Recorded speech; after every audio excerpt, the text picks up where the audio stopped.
Halo Soal Mistik, kembali dengan saya Tian Doko di Bermain Jiwa. Di video ini saya akan bagikan satu dasar sebetulnya untuk kita mengolah ilmu tinggi warisan dari leluhur. Jadi meditasi mistik saya sering lebih mengulang-ulang ya tentang intuisi. Dan ini sebetulnya kaitannya dengan tradisi mistik atau proses mistik dari peradaban tinggi, peradaban timur, peradaban yang sudah hilang lah. Jadi saya bisa lebih memahami intuisi ini ketika saya mencoba mencari beberapa buku atau temuan yang ada kaitannya dengan istilah orang peradaban Lemuria. Jadi semakin tua peradaban, itu lebih mudah, lebih saintifik. Penyampaiannya lugas dan tidak panjang, sederhana, jadi mudah dipahami. Masalahnya secara DNA kita itu punya kemampuan itu. Tapi karena kita tidak punya wawasan apa sebetulnya itu dan bagaimana mengolahnya, jadi kita tidak pernah bisa ibaratnya terkoneksi dengan jejak leluhur tadi. Jadi ilmunya yang tinggi tadi seperti hilang. Jadi apa sebetulnya intuisi itu? Nah, beberapa dari kalian belajar misalnya entah itu pencaksilat atau bela diri apapun atau tenaga dalam, ada istilah belajar kepekaan, ya kan? Jadi kan semakin tinggi level tingkatannya, biasanya mereka lebih mengasah intuisinya. Kalau di dulu saya pencak itu, kalau bahasa Jawanya belajar rasa ya, rasa pangroso, kepekaan rasa. Oke.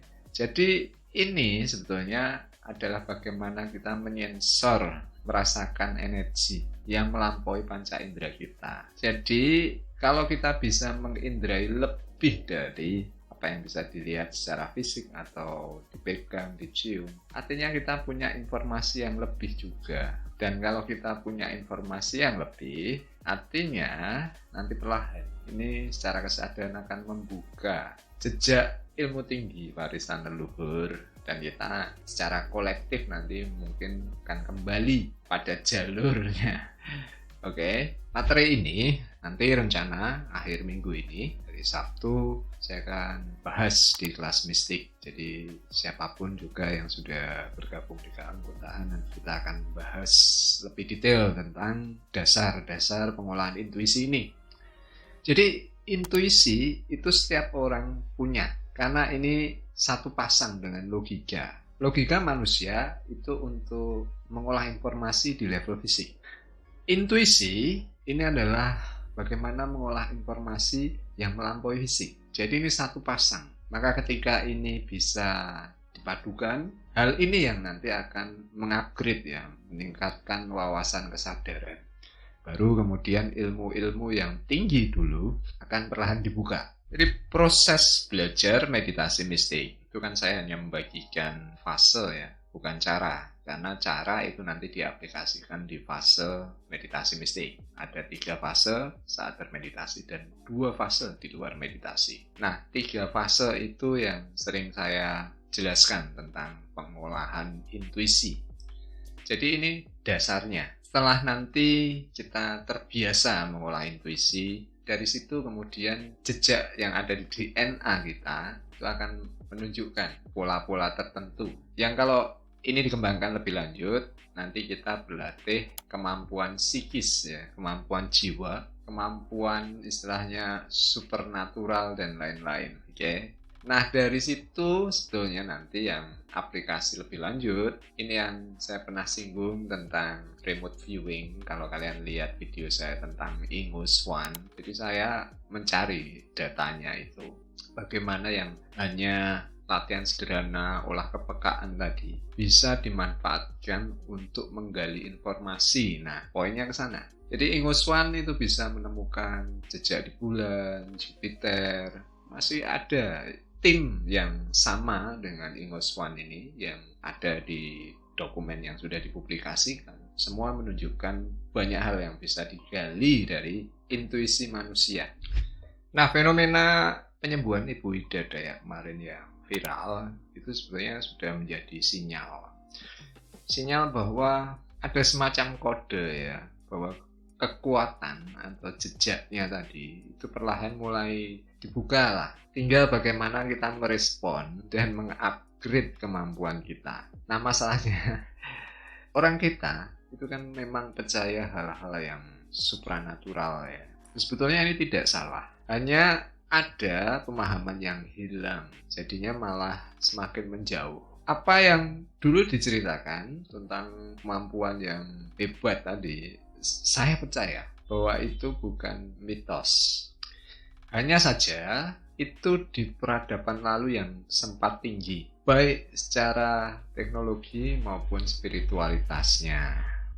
Ini era sebelum banjir besar, jadi sekitar 75.000 tahun yang lalu. Untuk kembali ke sana, ya butuh proses juga. Jadi sama dengan tadi yang saya ceritakan, beberapa informasi riset yang dilakukan oleh Dinas Militer Amerika atau CIA, ini kan meningkatkan dulu kapasitas bagaimana kita mengolah informasi. Oke? Kemudian itu diteliti menjadi sebuah keilmuan, kemudian dibuatkan teknologinya. Nah, baru setelah itu perlahan, kalau wawasan kesadaran manusia mengikuti, tidak ada perang lagi, ini akan membuka peluang untuk kembali lagi ke jalur peradaban di mana dulu manusia sempat mengalami level keilmuan, teknologi, dan spiritualitas yang tinggi. Satu hal yang kurang kenapa kita lambat ya dalam berproses secara kesadaran ini karena wawasan spiritualitasnya yang kurang. Jadi sebuah peradaban tinggi itu pasti ada korelasi dengan level kesadaran manusia yang tinggi. Nah, level kesadaran manusia yang tinggi sudah jelas tidak ada lagi perang dalam arti perang besar ya, konflik pasti ada, tapi tidak seperti sekarang di mana-mana perang, konflik, teror. Oke. Kemudian wawasan spiritual yang tinggi itu juga pasti ikatan dengan lingkungan alamnya juga pasti terjaga. Akhirnya secara proses energinya semua selaras. Dari situ nanti baru dimensi kesadaran peradabannya otomatis terupgrade. Jadi segalanya adalah energi. Informasi itu juga energi. Okay? Problem manusia sekarang itu banjir informasi. Tapi karena kurang wawasan spiritualitasnya, tidak ada wisdom, tidak ada kebijaksanaan. Jadi teknologinya tadi justru menghancurkan. Nah, ada rumus yang sederhana sebetulnya. Saya sempat baca di luar ya. Jadi kalau mau dirumuskan, information plus love, di informasi ditambah cinta, itu akan menghasilkan wisdom, kebijaksanaan. Informasi tanpa empati, tanpa kepekaan, tanpa cinta, ini yang akan menimbulkan bencana. Oke, sebelum saya bagikan caranya, saya perlu jelaskan wawasan pemahaman spiritualitasnya ya. Apa yang saya suka dari ajaran kuno, ini yang saya temukan dari doktrin ajaran Lemuria ya. Ini yang kita kenal sebagai era metafisik. Jadi ketika sains dan filosofi, keilmuan antara yang materi dan non-materi itu disatukan. Jadi memahami mekanisme energi di ajaran kuno sederhana. Jadi doktrinnya jelas, hanya ada satu-satunya sumber kekuatan, istilah dalam bahasa Inggris The Great Spirit, kekuatan agung, yang kemudian dari situ semua tercipta. Nah, prinsip ini juga yang selaras dengan kalau di ajaran kuno magnetisme. Jadi magnet kemudian jadi listrik. Kalau sekarang dibalik, elektromagnet. Kalau dulu lebih ke magnetnya. Jadi magnet ini hanya punya 4 gerakan. Nah, ini disimbolkan dengan simbol-simbol yang sama atau serupa di setiap jejak sejarah. Jadi simbol salib, simbol swastika, simbol ada lambang ang itu dari peradaban Mesir kuno. Kejawen kalau tidak salah juga simbolnya 4 arah mata angin. Nah, doktrin itulah yang akhirnya juga kalau di Jawa ada istilah sedulur papat pancer limo.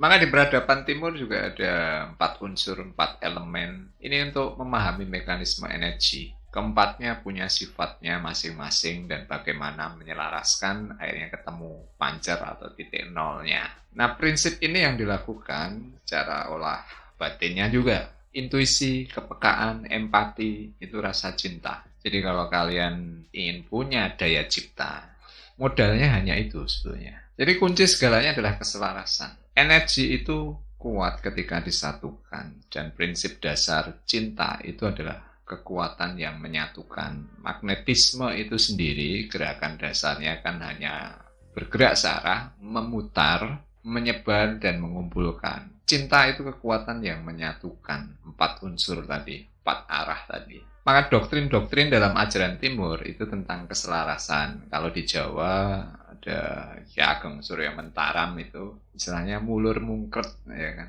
Kalau di Taoisme itu juga dikatakan sifat barang yang hidup itu adalah lemah gemulai. Sifat barang yang mati itu adalah kaku dan keras. Kemudian juga ada tentang prinsip Wu Wei. Mungkin beberapa dari kalian juga tahu hal ini. Artinya ketika kita ingin mendapatkan kekuatan dari Tuhan itu harus harmoni, penuh cinta, menyatukan. Nah, problemnya sekarang doktrin yang mengemuka tentang ketuhanan itu kan ketakutan. Jadi ketakutan itu membawa kematian. Jadi akhirnya semua orang fokus pada definisi Tuhannya sendiri. Penuh ketakutan, fobia. Akhirnya saling menyingkirkan dan peradaban hancur. Jadi hal ini sekarang yang jadi akar sebetulnya. Mekanisme hukum universal semua adalah keseimbangan. Selalu ada yang berpasangan, selalu ada yang berlawanan. Doktrin misalnya, Tuhan itu kan seperti berlawanan dengan setan, oke? Tapi yang aneh, kita dengan setan takut, doktrin ketuhanannya, Tuhan itu juga menakutkan. Jadi apa bedanya Tuhan dan setan?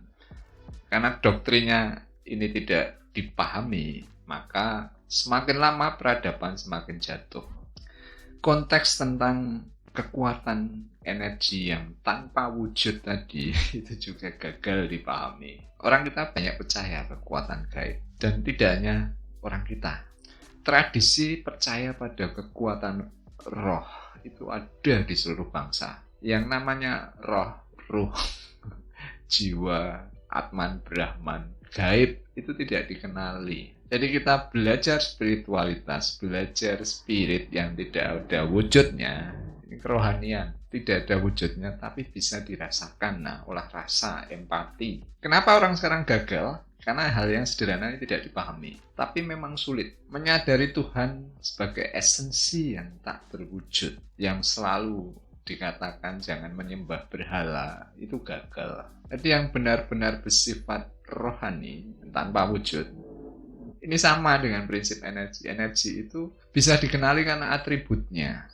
Karena sifatnya. Jadi kebencian, cinta, kebahagiaan, kesedihan, ini yang dikatakan energi, ini yang dikatakan sisi rohani yang tidak bisa diindrai tapi bisa dirasakan. Maka ketika kita punya empati, punya rasa yang sama, sejiwa, ini menyatukan. Jadi semenjak zaman dulu ini selalu gagal ya. Buddha, Gautama datang, doktrin Tuhan itu dihapuskan, yang ada ketuhanan. Dan Yesus datang, anak Tuhan, supaya tidak menyembah sebagai raja.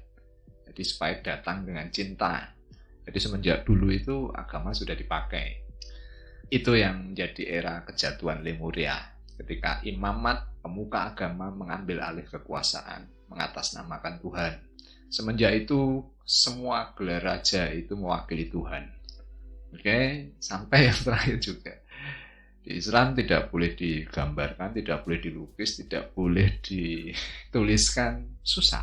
Sudah berapa ribu tahun. Akhirnya peradaban semakin hancur. Oke, sekarang prakteknya. Jadi prakteknya ini pun juga tidak lepas dari pemahaman akan energi itu tadi. Itu sebabnya banyak orang yang belajar lama tentang Kundalini. Kundalininya bangkit banyak, tapi yang bisa mencapai awakening pemahaman itu sedikit karena wawasan tadi ketuhanannya yang tidak dipahami. Nah, jadi kita akan melakukan olah rasa, kepekaan. Jadi prinsip-prinsip ketika kita ingin menyatu dengan kekuatan agung, biasanya kan ada ritual pembersihan. Jadi dulu ada yang puasa, bertapa, kita lakukan yang sederhana saja.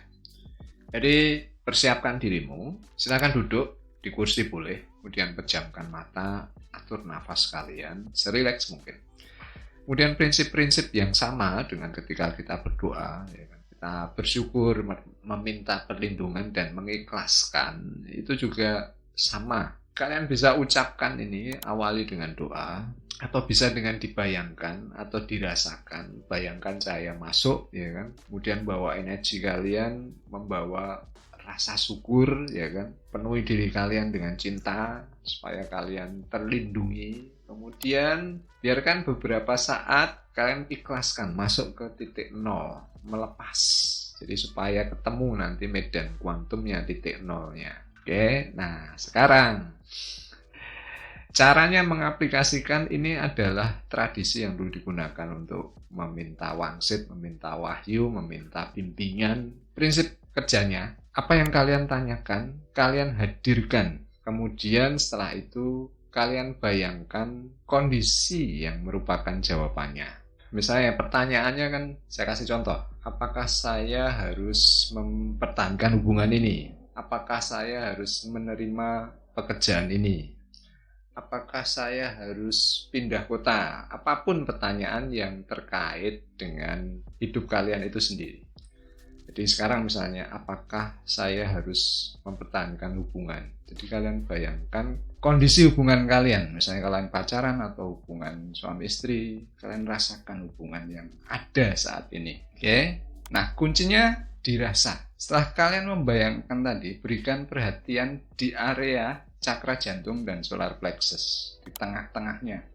Jadi di ajaran kuno, kenapa dululah nafas di area solar plexus? Karena di sana pancarnya, energinya di sana. Orang awam bisa merasakan, misalnya ada rasa sesek, ya kan, seperti tertekan. Nah itu intuisi yang muncul dalam rasa. Kemudian ada orang yang merasa grogi, ya kan, perutnya agak tidak nyaman, tidak enak.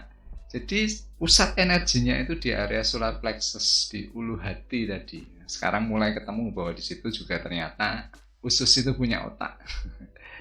Oke, jadi prinsip pertama, kondisi yang saat ini kalian bayangkan, rasakan apa yang direspon oleh tubuh kalian di area tengah-tengah tadi. Kemudian kembali lagi ke fase awal, fase 1, 2, 3, kalian lihat tutorial meditasi mistik saya. Nah, di fase kontemplatif yang kedua, kalian rasakan kondisi yang ada di masa depan. Seperti apa, Mas? Jadi kalau kalian tadi bertanya, apakah saya harus pindah rumah? Bayangkan rumah yang kalian inginkan. Apakah saya harus pindah kantor? Bayangkan kantor mana atau kantor apa yang kalian impikan. Demikian pula kalau tadi, apakah jodoh atau tidak? Ya, sekarang tadi di awal, bayangkan belum punya jodoh. Kemudian yang kedua, bayangkan jodoh yang akan hadir. Nah, mekanisme membaca intuisinya juga sama. Rasakan apa yang direspon oleh area tadi, di titik tengahnya tadi. Oke, lakukan ini tidak hanya sekali.